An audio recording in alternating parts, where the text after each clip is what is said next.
एक कढई आपण गॅसवर ठेवून घेतलेली आहे, त्यामध्ये तेल टाकलेलं आहे।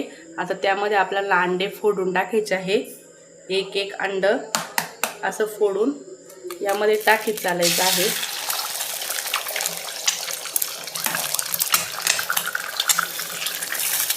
अशा पद्धतीने सगळे अंडे आपल्याला फोडून घ्यायचे आहे। अशा पद्धतीने आपले सगळे अंडे फोडून झालेले आहे। आता हे असे मिक्स करून घ्यायचे।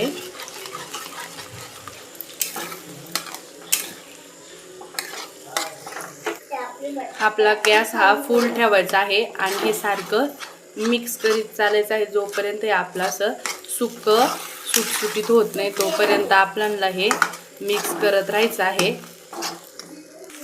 हे बघा अशा पद्धतीने हे सुक्क होत चाललं आहे। हे असं सुक्क झालेलं आहे। त्यामध्ये मीठ टाकून घ्या, हळद, छान असं मिक्स करून घ्या। त्यामध्ये मिरचीची पेस्ट घालून घ्या। आपल्याला जितकं तिखट पाहिजे असेल तितकीच मिरचीची पेस्ट घालून घ्यायची आहे। त्यानंतर अंडा करी मसाला टाकून घ्या, धना पावडर टाकून घ्या,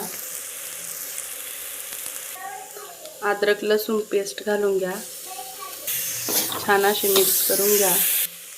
टोमॅटो घालून घ्या, ते पण छान असे मिक्स करून घ्या। तर त्यामध्ये कोथिंबीर घालून घ्यायची आहे थोडी, छान असं मिक्स करून घ्यायचं आहे।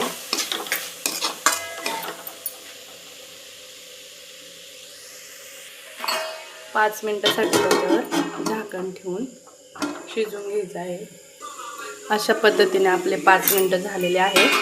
झाकण काढून घ्यायचं आहे आणि छान अशी मिक्स करून घ्यायची आहे। अशा पद्धतीने खूप छान आपलं कांदा आणि टोमॅटो शिजून झालेले आहे।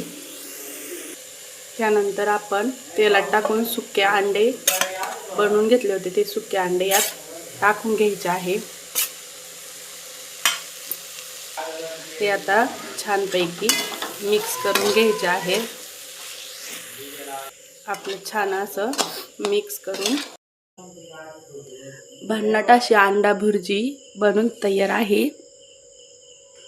तुम्हाला ही आवडली तर लाईक करा, शेअर करा, सबस्क्राईब करा आणि बनवून बघा आणि बनवा आणि खा। धन्यवाद।